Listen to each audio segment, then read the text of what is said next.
सच्चिदानन्दरूपाय विश्वोत्पत्त्यादिहेतवे तापत्रयविनाशाय श्रीकृष्णाय वयं नमः।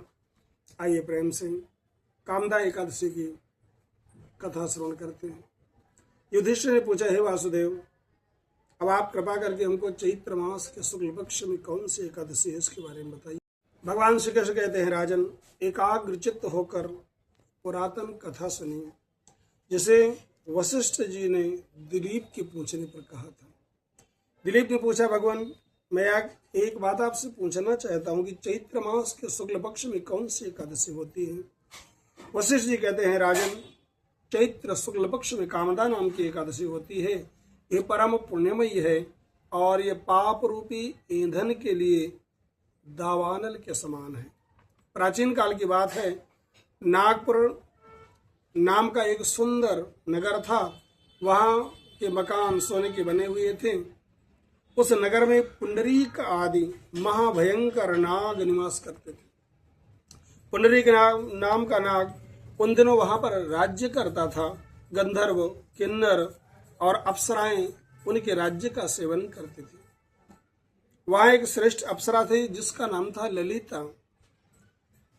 उसके साथ ललित नाम वाला गंधर्व भी था। ये दोनों पति पत्नी के रूप में वहां रहा करते थे। दोनों ही परस्पर काम से पीड़ित रहा करते थे। ललिता के हृदय में सदैव ललित विराजमान रहता था और ललित के हृदय में ललिता का नित्य निवास था। एक दिन की बात है, नागराज पुंडरीक राज्यसभा में बैठकर मनोरंजन कर रहे थे।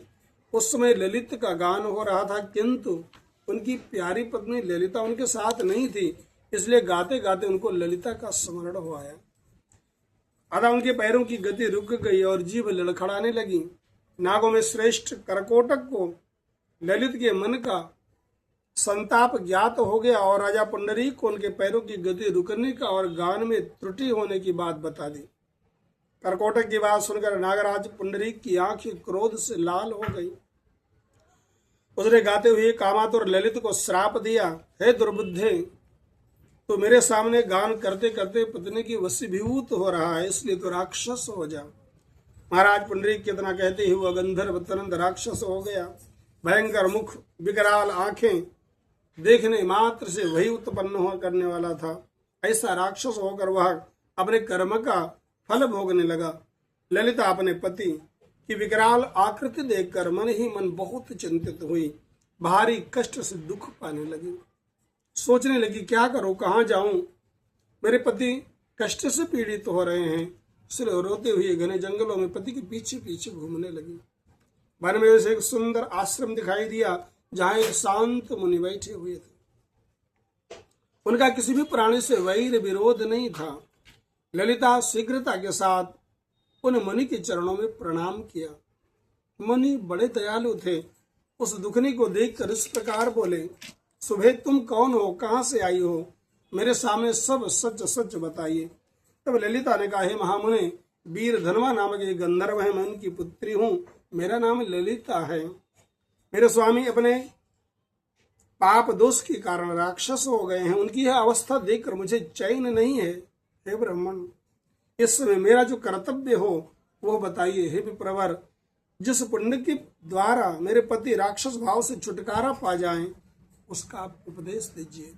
ऋषि बोले, हे भद्रे, इस समय चैत्र मास के शुक्ल पक्ष की कामदा नामक एकादशी तिथि है, जो सब पापों को हरने वाली है और बहुत ही उत्तम तिथि है। तुम उसी का विधि पूर्वक व्रत करो और इसका व्रत का जो पुण्य मिले वो अपने स्वामी को प्रदान करो।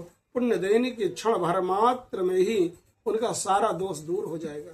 राजन, मुनि के यह वचन सुनकर ललिता को बहुत हर्ष हुआ। उसने एकादशी को उपवास करके द्वादशी के दिन उन महर्षि के ही समीप भगवान वासुदेव के विग्रह के समक्ष अपने पति के उद्धार के लिए वचन कहे, मैंने जो यह कामदा एकादशी का उपवास किया है, व्रत किया है, उसके पुण्य के प्रभाव से मेरे पति का राक्षस भाव दूर हो जाए। वशिष्ठ जी कहते हैं, ललिता की इतना कहने मात्र से उसी क्षण ललित का पाप दूर हो गया। उसने दिव्य देह धारण कर लिया, राक्षस भाव चला गया और पुनः गंधर्वत्व की प्राप्ति हुई। राजन, ये दोनों पति पत्नी कामदा के प्रभाव से पहले की अपेक्षा और सुंदर रूप धारण कर विमान में आरूढ़ होकर अत्यंत शोभा पाने लगे।